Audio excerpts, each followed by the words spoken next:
All right, welcome back, everyone. It is Tuesday for our Tuesday talk with the one and only Brannon Potts from B2R Investing. So, morning, man. Morning. How are you? Good, good. This is our regular Tuesday talk now, so I love it.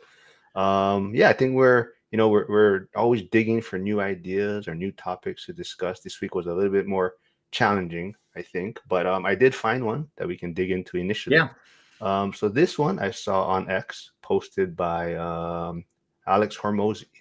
So let's dig into this. And it says, poor people stay poor because they want a fast way to get rich, right? So do you have any thoughts on that post by Alex Hormozi? Oh, yeah. I kind of wrote down some notes and, thinking about that. And I bet you many of us can feel there was a time in our lives where we felt poor and we're kind of in that stage of, I don't know, call it desperation, and you're trying to figure it out. It happens at certain times, early, and at least it happened in my life. And you think about, um, if I was in that situation, thinking back, and if I were to have, let's just use win the lottery. So I win $1 million when I was in that situation. What really happens is, because at that moment, you don't even know how to handle money. And I would have absolutely been a horrible steward of $1 million. Now, because I've learned the disciplines over time, if not that I play the lottery, so don't think that, but if I were to win the lottery today, I know exactly what I would do that with that money, and I would grow it. When your most influence is when you're desperate, and your emotions can lie to you. And so in that situation, when you're desperate, wanting to be rich, your emotions lie to you, and you're more easily influenced, and truth and substance don't, you're not thinking about it. You're just thinking of emotion of, I want to be rich. Oh, yeah, absolutely. So we'll say good morning to Yasik from New Jersey, Jeff from York, Pennsylvania, and Yasik does say magic pill doesn't exist, unfortunately. So yeah, I think I totally agree with that, right? I think we've all been through it, right? If we were given Yeah. money at a younger age, we None of us are trust fund babies. We all can understand, and that's the beauty of this community. We can remember when we were hungry. We just channeled it over time. Not saying instantly. We channeled it right over time. let's see, we got Yasik also says statistics don't lie about lottery winners going broke all the time. Yeah, absolutely. Yeah, The story on that too. There was a story, and I think Cody Sanchez mentioned it the other day, but I was aware of the story. Remember the guy?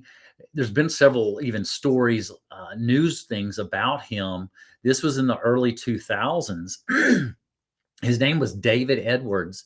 He wins $27 million out of Kentucky. And within a decade, he lost every penny, and he was living in a storage unit 10 years later after winning $27 million. 27 storage. Well, okay. I get it is possible, right? I guess He it's went from 27 million to nothing in 10 years. yeah. I mean, that sounds quite a bit like a lot of athletes, right? They Yeah. retire, and they haven't really, they don't have that financial literacy that we're all trying to pick up on and learn, and it's not just presented out there, right? They don't teach it in schools, so it is definitely easy to spend that money and not realize that you have property taxes, you have insurance, right? You go buy a property with cash, but you still have other bills to pay, maintenance, right? So sometimes they overextend themselves and don't realize that there's other bills coming down the road. But do you think maybe impatience or is part of the issue, or is it kind of just there's no plan there? So Yeah, I think it's all of that. It's impatience, it's having no financial literacy. It's I used this before in our videos, the Veruca principle. I want it and I want it now. And in truth, where we learn is it, I think it happens when you're learning financial literacy and what are the appropriate uses of money and how to be a good steward of it. It happens slowly, and then all of a sudden it happens suddenly. I think it's slowly, then suddenly, when we learn that financial literacy, because we understand that when we don't have financial literacy, when we see money as a place just to buy things and consumerism, versus when we start to have financial literacy is when we understand money can be used as a tool to build capital and to build assets. But that happens over time. And if somebody were just instantly poof to get that money, they haven't had the time and the discipline to know how to use it appropriately. They would use it as a source of buying things, doodads. I also see there's like a difficult balance there, right? Because I think kind of in our community also, we're always telling people to take action, and do the work.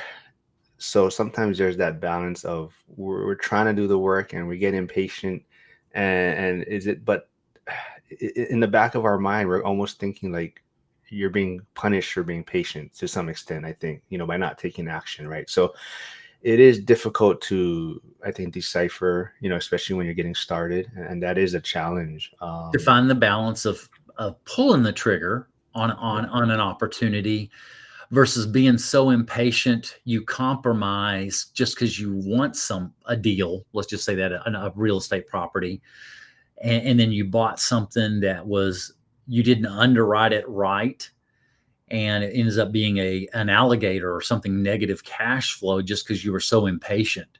Hitting that right balance of when to pull the trigger and when to wait for the right deal. We got the one and only Dion Talk Yeah. Financial Freedom tuning in. So thanks for tuning in. That probably means Thanks, Dion. Dion will be going live soon. So he's probably checking in to see if we're live, and he'll probably be going live shortly. So go check out that. And Dion will be on Thursday. We're going to be digging in with Kyle Dorn again, about our previous live stream about his living expense and reaching his retirement and financial freedom. So there's got a lot of pushback and a lot of people messaging me after. And what I'll say is Kyle does have his receipts, so we'll bring it. We'll bring it on That's awesome. Thursday and break it down. So thanks for tuning in, Dion. I'll see you on Thursday. And Dion will be going live today, I believe, at 4 p.m. Pacific. So I'm sure everyone knows about that, but tune in for that. And yeah, let's get back to kind of what we're talking about today. I'll just show it again on the screen so if people are tuning in and haven't seen. But Alex Hormozi, posted something on X talking about poor people stay poor because they want a fast way to get rich, right? And I think we've all been there, especially in our younger days. I think, me and Brannon are, I had Cody Davis on yesterday, so he's definitely on the younger end of the spectrum. But He got there faster than me, I'll say that. yeah. So, okay, to that point though, let's maybe dig into that also, right? Like you said, he got there a lot quicker. He did, if you ask him, he probably would say that he went faster than maybe he should, right? He kind of didn't have the patience and he was jumping into a lot of deals, like no loans, maybe, seller finance. So how would we tell others out there or advise others when you see someone like Cody Davis who, like you said, reached it a lot quicker than we have possibly? Man, I haven't spent a lot of time thinking on exactly what that advice would be, because it seems to me that Cody had a good head on his shoulders. And even though he made some mistakes, he definitely had self reflection and learned quickly. And I think he might have had some good mentors, even on the early end. He's gone through a few mentors, it sounds like, but he had some good mentors to it that helped him learn. And we've talked about this before. Getting into the game, even though maybe it's a base hit, getting into the game can be a home run based off of learning from it, of what to do on the next action steps. And you can still learn even on multiple buys in, you're still learning. I feel like my second build, I'm going to share this in February. I've got some learning that I had, some heavy learning in the second build that creates what I'm doing now that much better, but I was able to learn from it. It wasn't fatal mistakes. They weren't complete catastrophic failures, but there were some little errors that I'm making better decisions now. And I think Cody has done that too. It sounds like from those interviews, he had some things he would do definitely differently, but they weren't fatal mistakes. And that's making him a better operator today and as successful as he is now. I totally agree. I think that's the one thing that I really enjoyed when I first met Cody a few years ago. He was out in Hawaii. His wife's from out here. We had coffee, but yeah, you definitely get that sense of he's thinking, 20 years down the road also, He right? is. So he is moving fast and taking action, but there's also a lot of patience in his plan, and that's kind of what I pick up from when I do discuss things with him. And it's super unique, like you're saying, at his age, it is very unique He's got speaking. a unique story. And my intent is with him, I've shared before, I'm going to be teaching financial literacy to the high school seniors this year in April or March. It was April last year.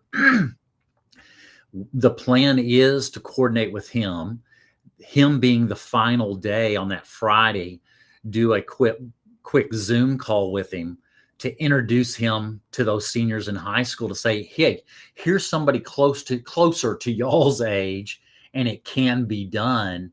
And I'm hoping he'll say yes. I believe there's a good chance he will, but because he wants to make an impact too. But I'm going to introduce him to the senior class. I'm now teaching at two separate high schools to the senior class on financial literacy. And he's going to be a great example. The kid, Cody looks 16. I'm sorry, he does to me. And I love that because he's going to be relatable to those 18, 19-year-olds, that he looks close to their age and be able to put it together that, hey, I made some good financial decisions, some good stewardship decisions of not blowing all my money. So he's going to be one of my that capstone Friday is trying to coordinate a Zoom call with him for the class. Yeah, Cody is definitely out there to help people. I definitely picked that up from him. He's very genuine. He's like you mentioned, so he is my regular on Monday now. Me and Cody are collaborating on Monday mornings, and me and Brannon are doing something on Tuesday. And like I think Harrison, Trade Better 99, thanks for tuning in. But he says, yeah, his favorite Tuesday morning show. So thanks, man. Thanks for tuning Thank in. you for that compliment. We also have Jack tuning in. Jack was actually doing some work on one of my Pittsburgh properties this week. So Jack, get going on that, please. But Lynn's here tuning in this morning. Thanks, Lynn. And also, I do want to let's put this out there. So this was I do have that post from Alex Hormozi, right? So I always like going through the comments to see kind of different different points of things. But this individual replied to that post and said, "Easy to preach patience when you're not choosing between rent and food. People sprint because the ground under them is burning. Wealth buys time, poverty steals it." You have any thoughts on that? I understand when you're in desperation. I've been in desperation too, and you've got to figure out how to work your way out of it and overcome your emotions of desperation with logic of how to get out of it without hurting yourself that much further. Brandon's busy at work today. He's here Yeah, all I've the got somebody day. coming in the door.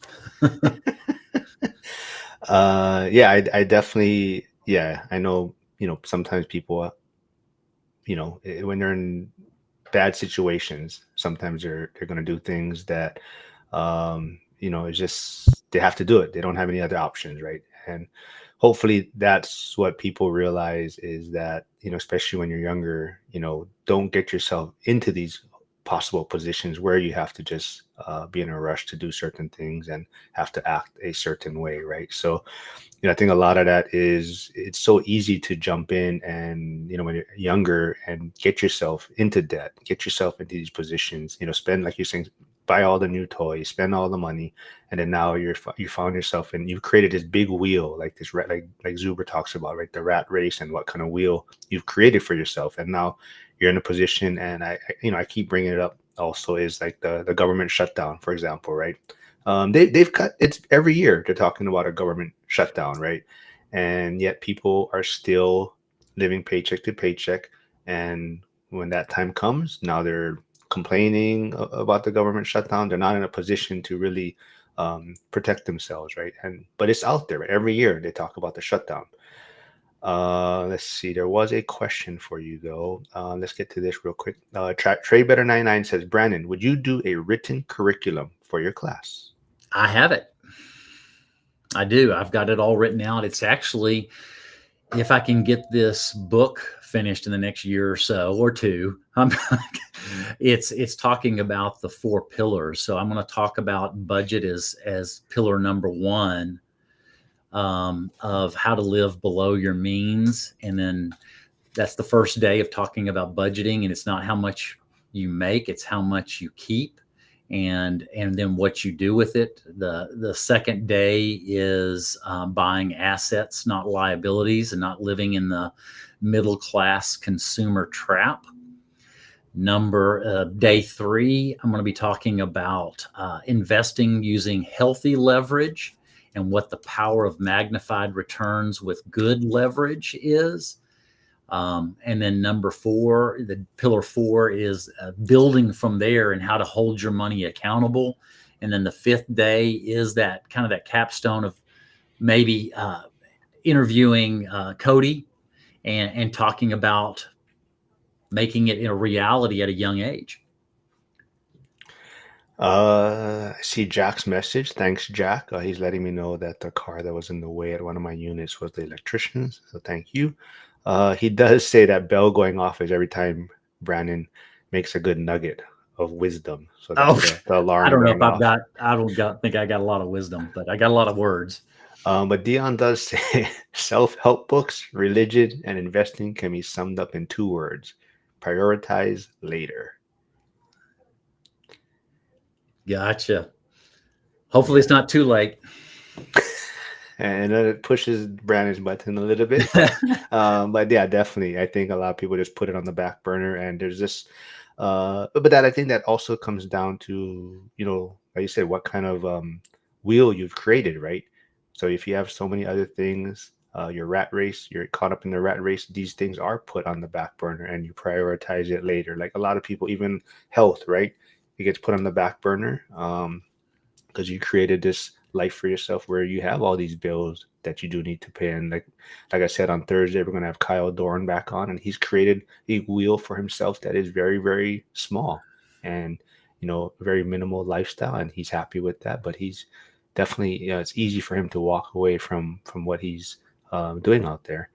Hey, Hugo, stay winning well. Thanks for tuning in. Thanks for being on Saturday with Lead Pray Huddle Nick, talking about Bitcoin. So that was a good episode. Let's see here. What else we got in the chat? Hey, Josh is here. Morning. Jason, I see Jason. Thanks for tuning in. And there's Christian from your channel that's making. I don't know. He just keeps doing symbols. So I don't know what he's doing.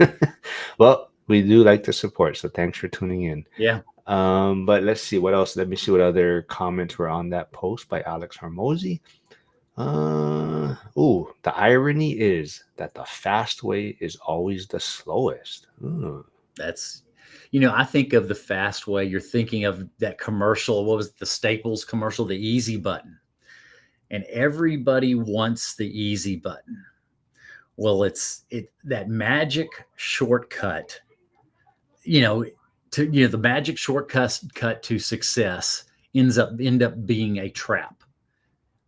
I have found that. I have experienced it. We all struggle with little magic shortcuts, and you find out they end up being a trap. And so I realize that anything that's of value, it takes time and self-discipline. And you actually enjoy that reward that much more because there was some, if you want to call it, sacrifice to get there. Learning, and what you learned in the journey is sometimes worth as much as what you get at the end. Do you think social media has made long-term patience impossible for the average investor? I do. No, I can see it in myself. I can see it in my, kids and other people. They want instant gratification, and the attention has gone from, years ago it was long, long time. Then it went down to TV, reducing our attention span. Then it went into social media, reducing it even less than a minute. Now you're looking at shorts. You're looking at, if you don't capture the attention in 3 seconds, you've lost them. And they want it all instantly. And they don't want to deep dive. And I think there's a group of us, what Dion talks about, that YouTube university. I use that language among adults and kids. I want the deep dives because then I have time to think about it and to analyze it. When we want instant, quick responses, we tend to make worse decisions. Anybody that's, let's just go to selling us something and say, I want you to make the decision now because this is a great opportunity. Make the decision right now. The quicker they want you to have the decision, the worse that decision is, and to run from it. That's what I believe. Yeah. Oh, Lynn has a great question. But let's get to Harrison had his first. So let's get Harrison's out. This is actually a follow-up from last week that we didn't have time to get to. So Brandon, follow-up question from last week. How was your faith journey? How has your faith journey shaped your investing journey, especially working with debt and credit? So I do have something for that. One of the things that I teach about in my business, I have one of the core principles is faith. I believe everybody has eternal value, and that we should treat them accordingly. I do believe everybody's made by God, and that they have value. And so when I'm doing my business, I think about that, and I'm thinking, for me as a property manager owning this property management company, I'm looking at my tenants that are in this mobile home park that are paying $600. And then I have clients literally paying $5,000 a month. They do not have less value paying 600 versus the guy that's paying 5,000. And that I look at them not as a transaction. I look at their value and their worth. And so I built this model that values both the tenant and the owner.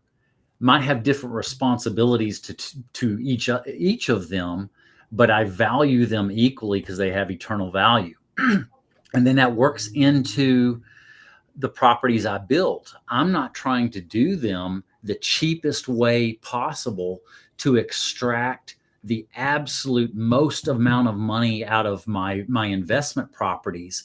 I'm looking at it saying, I want to build something of quality. Quality is just as important as quantity.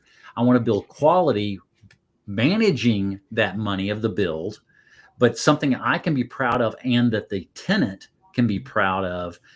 That's one of the big principles I use, is that each person has eternal value. All right, I'm trying to share everyone's channels also, so bear with me. But I put Nick, Lead Prejado, Lindsay, Jack, Jeff. So if you haven't, go please subscribe.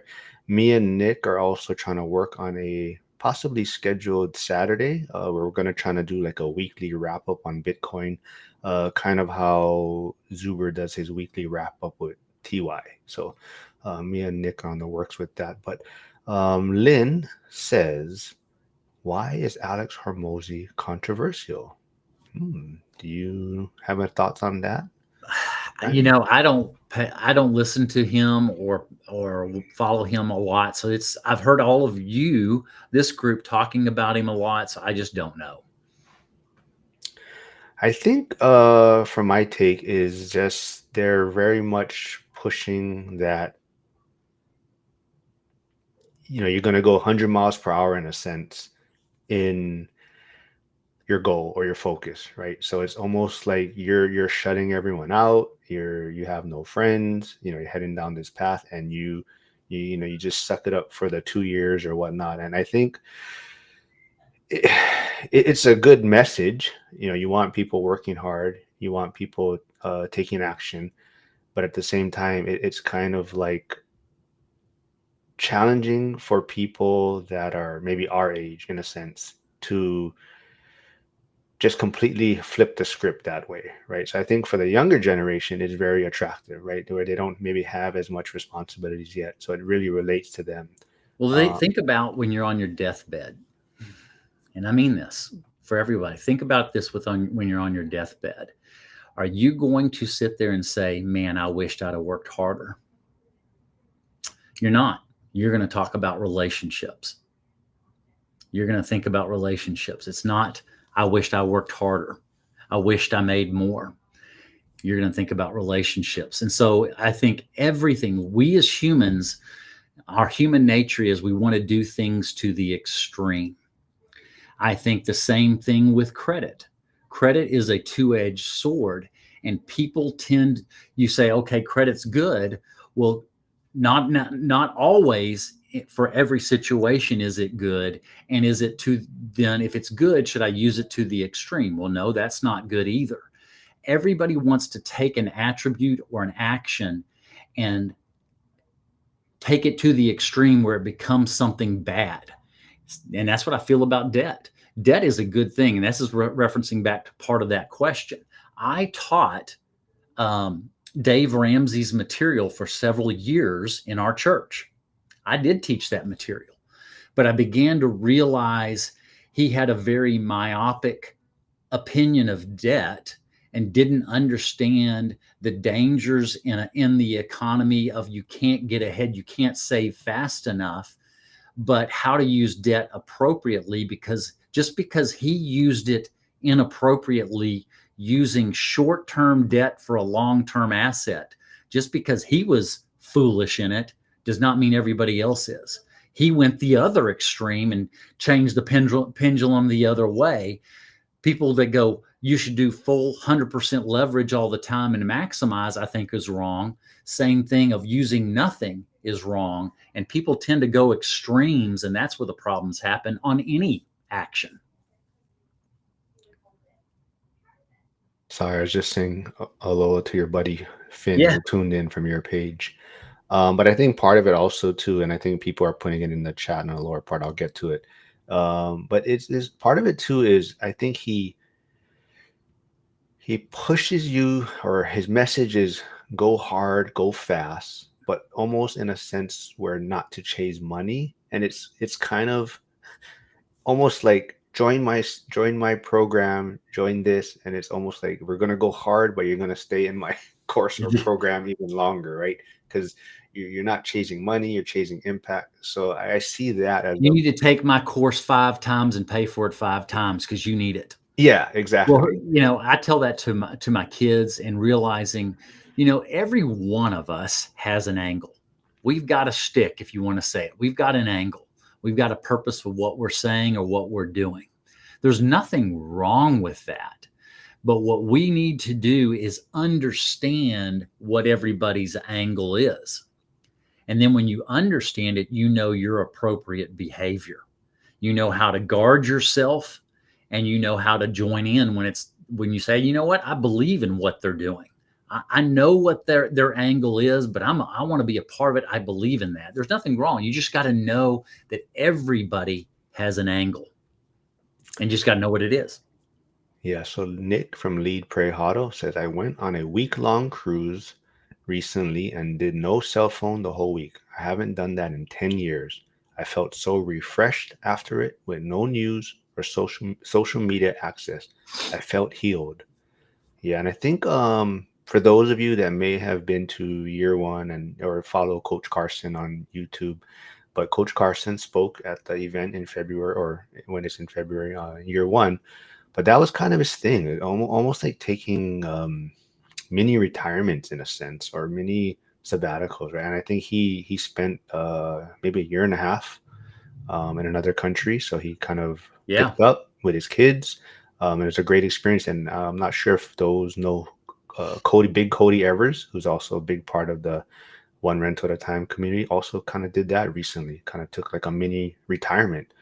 He has found another job recently or accepted another position, but yeah, he took maybe 6 9 months off in a sense, and yeah, it's I think sometimes it's needed, right? And you kind of step away from things, step away from the noise. So if people don't know, also Dion is going on a cruise, I believe, end of June it was. And for those of you tune into his live today, I'm sure he'll have more information or who to connect with to if you want to partake in that cruise that Dion's going to be on. Yeah, I saw that just the other day. Let's see, where was? Hey, Kenny's here, Casey's here, Jen's here. Good morning. Yeah, Nick says also lead Hormozi has no kids. Yeah, that definitely changes things. And on that point, has no kids, but maybe I know we've touched on it before, and I don't know if maybe I'm getting excited because Landman 2 season 2 is coming out. So I saw the trailer for that, but you kind of talked about there was a clip that you shared before, and it was from season 1 with Yeah. Jerry Jones, and there was someone in the hospital, right? And he was talking about kids, family. But do you kind of remember what that part Yeah, you I shared? do remember that. And he was talking about doing life with his kids in the business and how that's so meaningful. And I kind of understand that. I've brought some of my kids into doing a few things within the business. They're still young. I mean, my youngest is in 8th grade, but we have them doing things in the business. I work with my wife. We've worked together. We met at our first career, and I've told several people I came from the banking business. Um, we met in banking, and we've worked together now 23 years, and I'm used to working with family because I grew up with that. My parents had a business with the family, and we had, my aunts and my uncles, my dad, my grandfather. So I was used to that, working with the family business. And there's good things to it, and then there's things that are not as good, because then you get together even at Thanksgiving and you talk business. And I remember that within the family. But I grew up in an entrepreneur family, and so I'm kind of used to. I want to bring my kids into that. They're seeing the businesses. My middle daughter has opened up several businesses. She has a little very entrepreneurial.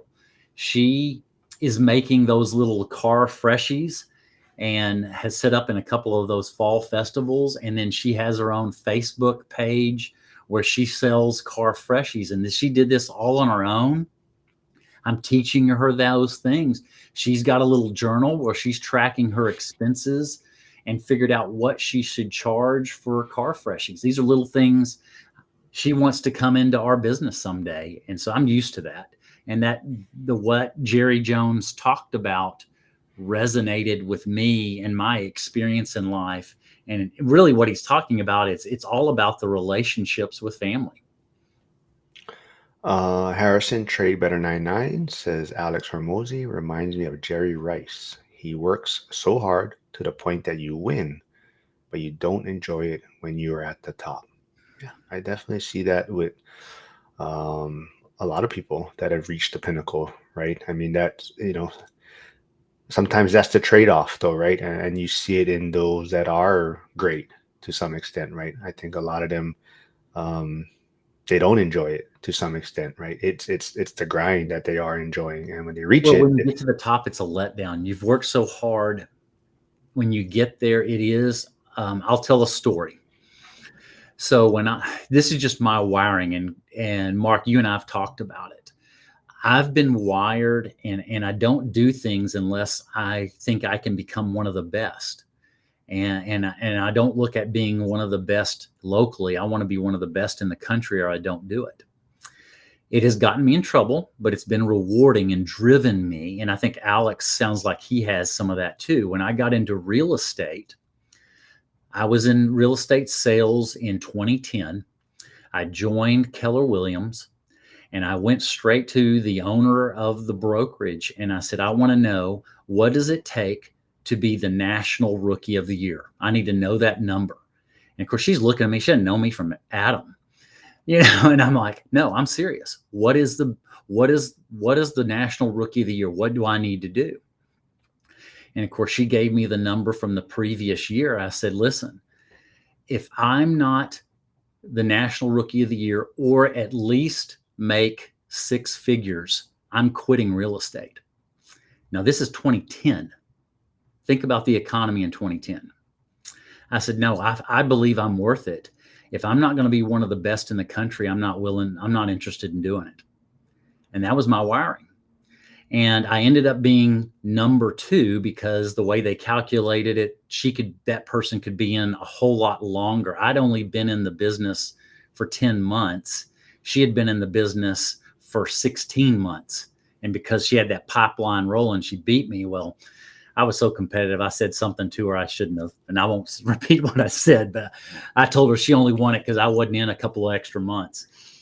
But I got into real estate and grew the team to one of the largest teams in the country, being within the top 1,000 in the entire country. We were selling 250 properties a year.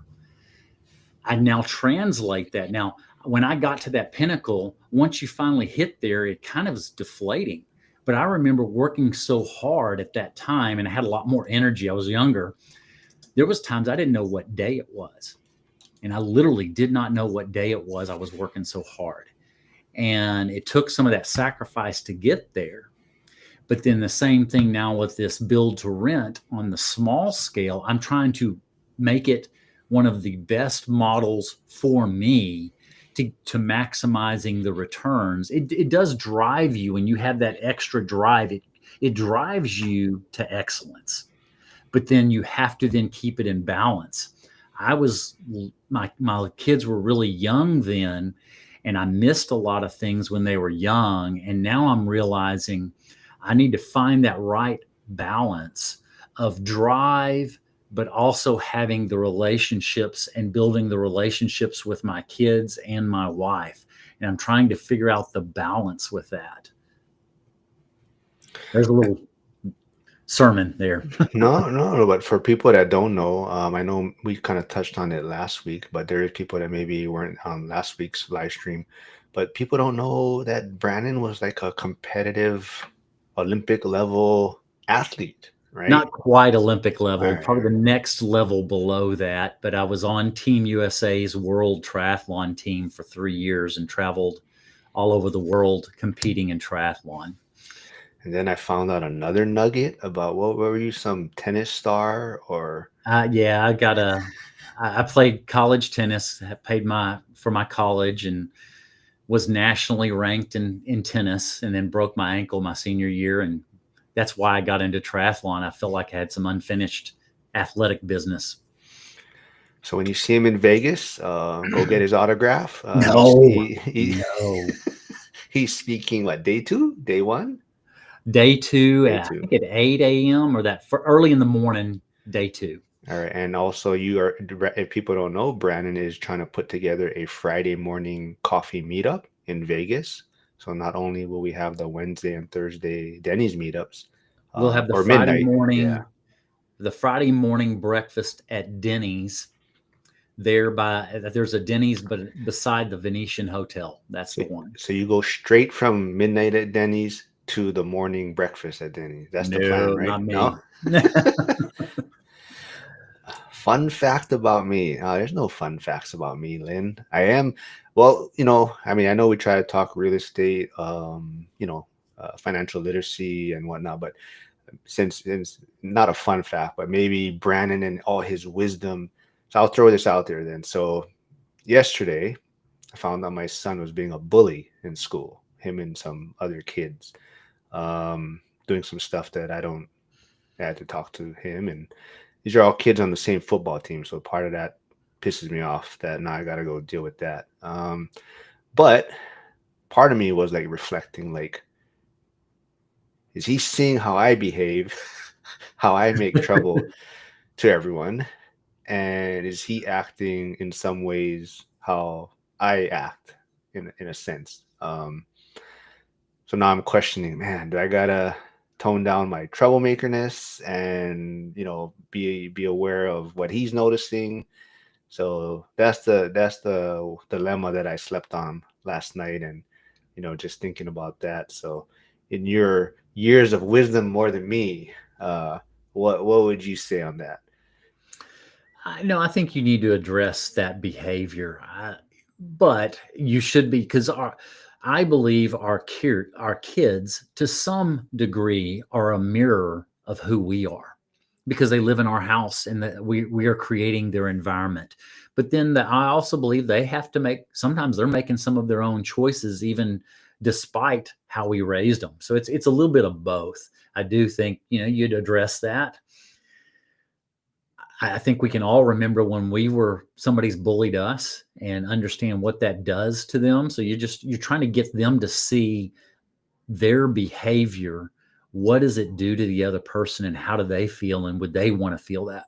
And if you can get them to empathize, which I think is a good attribute of anybody, somebody that has empathy seems to do well and makes better decisions. If you can get him to work on his empathy and understanding what other people could feel on your behavior, on your actions. I don't know. That's All just what I right. was thinking. I'm gonna have to delete some of these comments in here. People calling him mini me and apple don't fall far from the tree. Well, part of what upset me though was, so we spoke with him, and he was, so he was I guess you could say maybe he got bullied a couple years ago in a different grade level.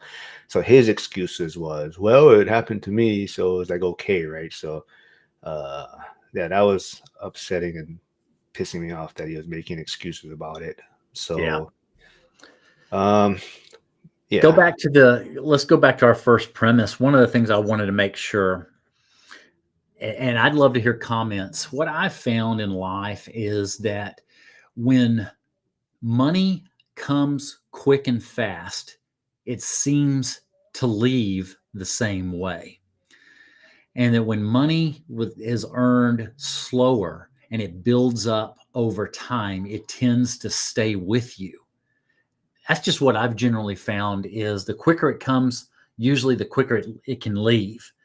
But if I've earned it over time, slower, disciplined, I tend to be able to hold on to it a lot longer or forever. And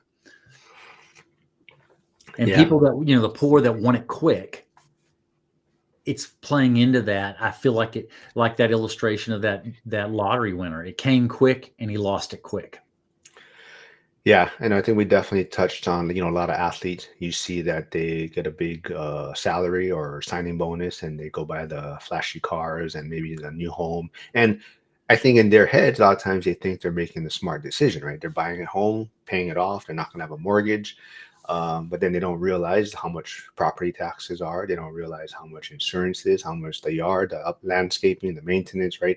And maybe their career ends in 5, 6 years, and then they have this huge bills every month, every year, and they don't realize that. So I think a lot of it, and you do see them talking about more. There's more like financial education to a lot of these athletes when they do sign with these pro teams, right? They're trying to help them because a lot of the players that have before them retired are like, man, we got to help these guys out because a lot of guys, after so many years after they retire, they're broke already, right? Yeah.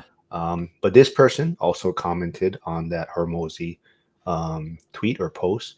But I think that was kind of just what you touched on. But so this one point that'll upset poor people.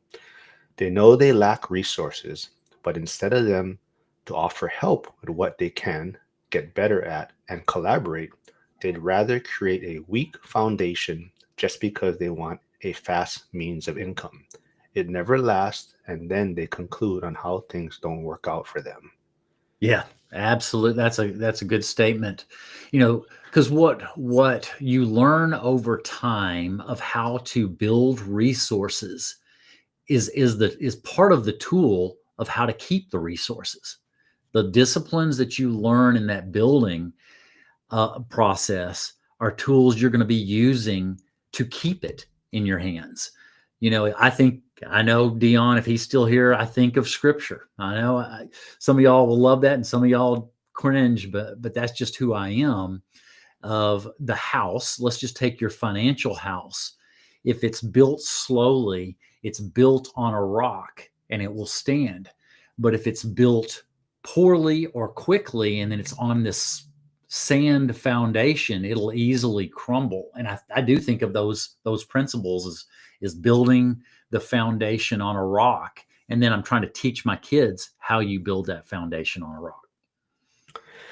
Well, talking about kids, Lynn does say, I believe kids build more rounded personalities when they are exposed to Mhm. volunteering, Big Brother programs, etc., where they are exposed to the less fortunate. Yep.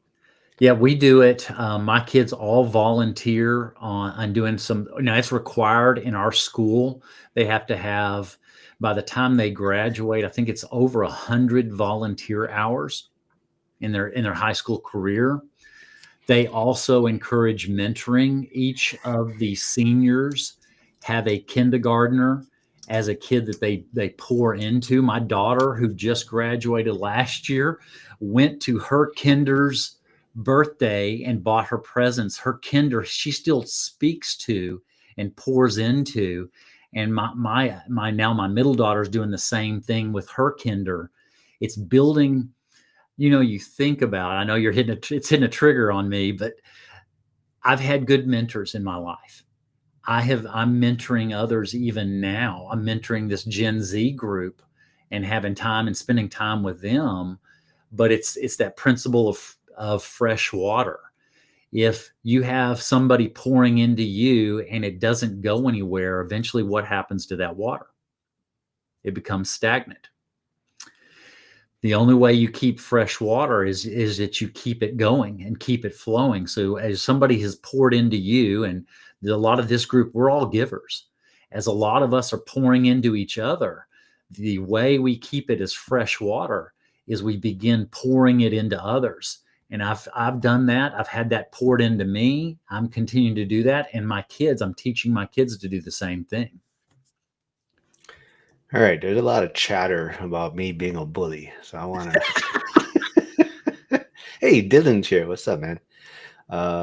So me and Dylan tested it out this morning. So those of you that have YouTube channels are trying to build your social media, there is a new feature in YouTube, a collaboration feature. So when you do put out videos or reels, you should try to invite the other person that's on your kind of video or reel to collaborate. So that way both people's channels will show up on the video. Um, yeah, another part of that, like I said, sorry, I'm going back to this other topic. Sure. But of course, everyone thinks their child is the angel, right? But I would definitely say that two other kids that were involved are a bunch of punks. Um, so I'm trying to figure out too now, like they're all on the same team. So But we go to what we talk about, Mark. You know, uh, Michael talks about, you want to see where you're going to be? Who are your five closest friends? You could use that illustration. Who you hang around with is who you become. And everybody associates it that way. We look at other people who they hang around with. We generally associate, well, they must be like them. well, see, but then now you would say those are the two better kids on the team. Now, do I have to take my kid off the team? So yeah, I'm trying to figure out. I don't You know. have to do what's right, regardless of the I'm consequence. gonna bench those two kids. I'm gonna. So I'm only been helping out, but I'm gonna tell the head coach guy that these kids are um, dicking around too much, and they're gonna sit if they keep this shit up. So yeah, I'm gonna have to, I think, take over coaching more instead of just helping out. But that's my plan right now. But let's see what other questions we got here. Yeah, Jay, Frank, I'm glad you're feeling better. He got his humor back. He says he thinks Jen's kids can take me. Uh, let's see. Hold on. He is very. Jen says, I keep that Alex Hormozi.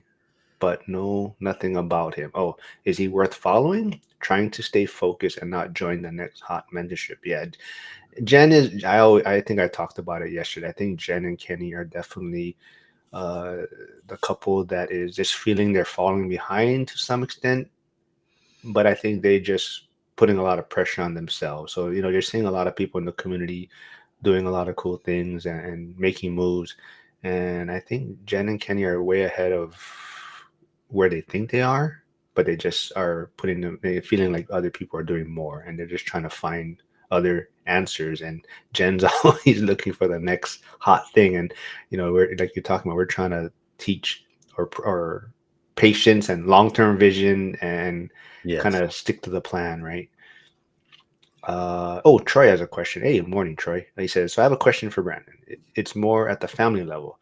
So my boys, why? What do you like that? You're like the grandpa. I think everybody's looking at you like I'm the I'm I'm not but that. so my boys are being caught up by streamers that have no clue about business. So they shame businesses for being greedy because they increase their cost of product and membership. Hmm. All right, Gramps, what you got for this one? Man, I don't know. Damn, I'm being a bully again. Yeah, I don't know. Then it sounds like they're listening to people that hate capitalism or trying to promote it. Well, trying to promote greed. They've got to get better streamers. You got to find somebody that's relevant. Um, I think Cody Sanchez has some good stuff out there. There's times I like what she says, and there's times I see it a little different.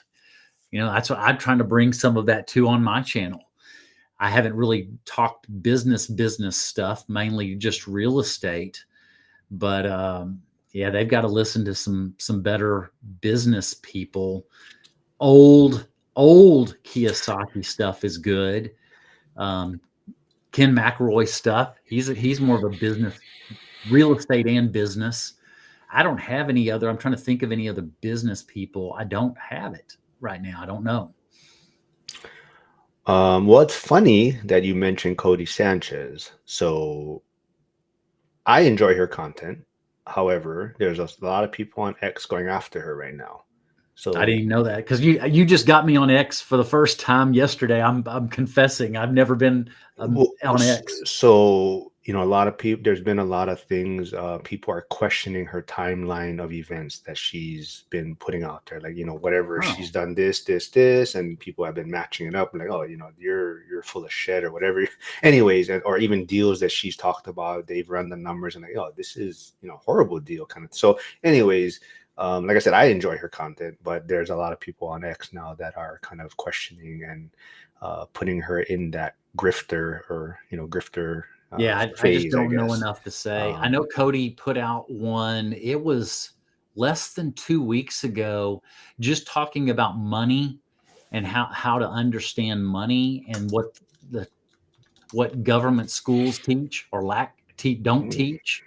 And it was excellent. I actually sent it out to a whole bunch of Gen Zers and to I know y'all are gonna think this is you hate me or not. We have breakfast, a bunch of us men on Friday mornings. I sent it out to the man club group and told them that y'all need to send this to your kids because we're all similar age. But it was an excellent video by Cody.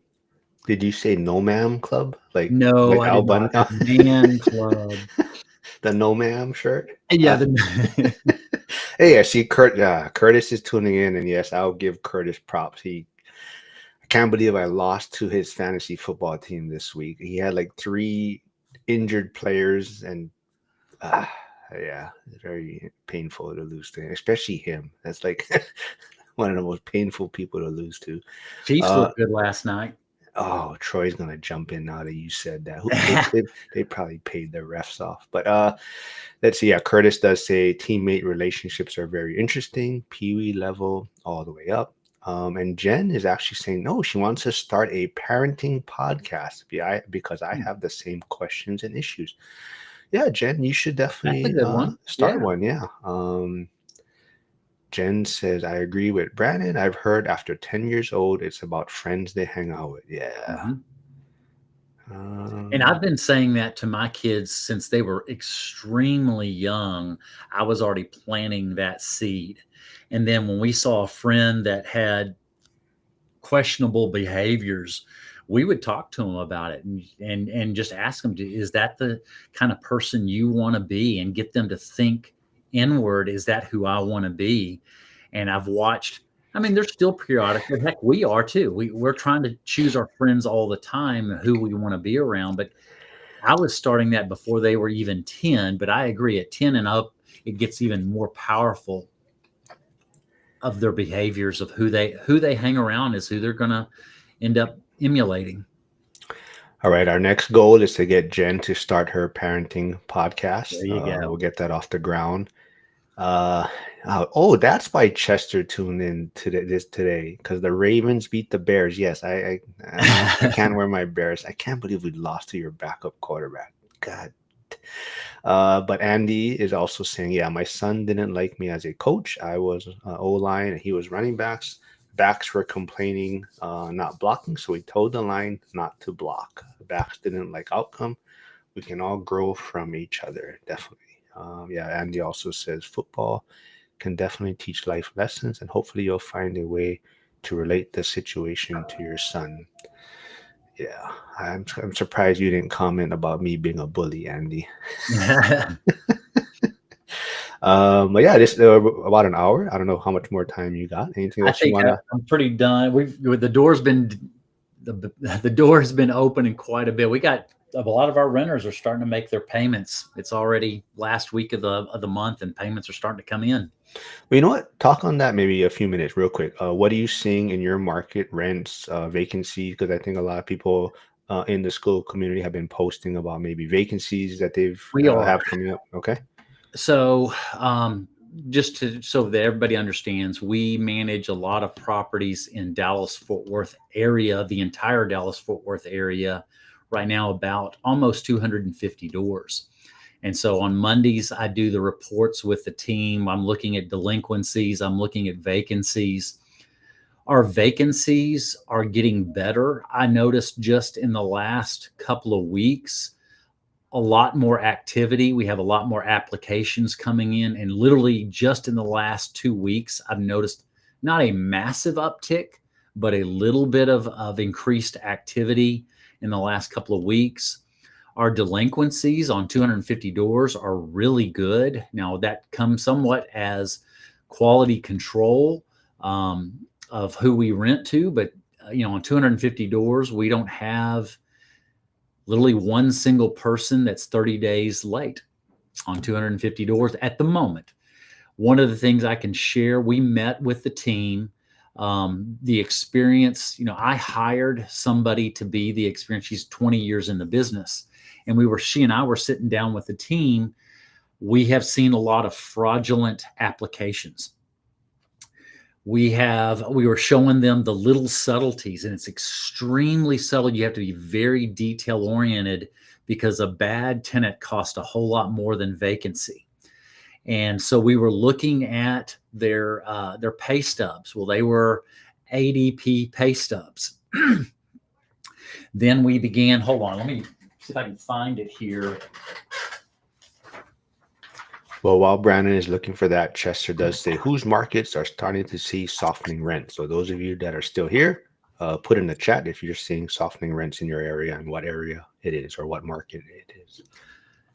Yeah, so we are seeing softening. Our rents down in DFW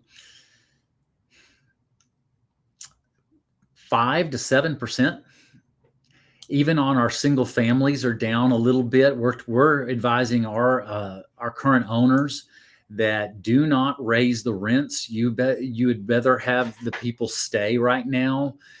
The plan of a few years ago, let them move on. We can raise the rent. That's not here, at least not in Dallas Fort Worth area. We're telling them keep it the same at where it's at and keep that renter there, because if it goes vacant, it's taken a lot longer, almost a whole entire month longer to get it rented. But back to the story. So this person says they're moving to DFW. They're up in Lubbock area, which is in the Panhandle. And of course, my we're looking at them. We're vetting everything on that application. Unfortunately, that's the way. You have to be almost suspicious. They have to prove out everything they say on the application. And we looked up the company they said they worked for and where they were up in Lubbock. Well, guess what? That company's not there in Lubbock. We looked it up. We looked at the offer letter. Some things on that offer letter did not look right, down to some signature stuff. And just some of we were looking, could almost see if things were cut and paste on the document. The logo was not right. Now we looked at the pay stubs.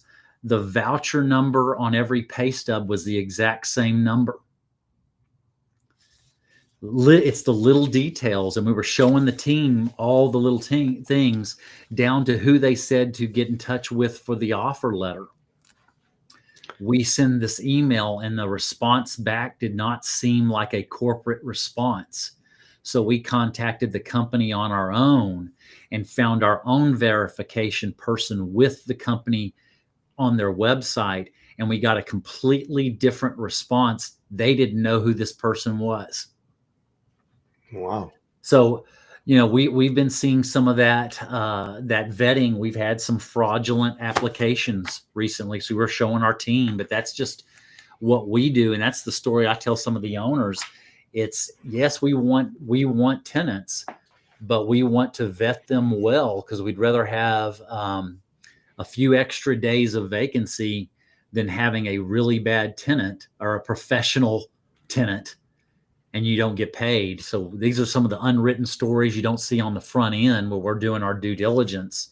But we're seeing some softening in the market. Of course, Dallas-Fort Worth, we've had 50,000 new units come online in the last year and a half.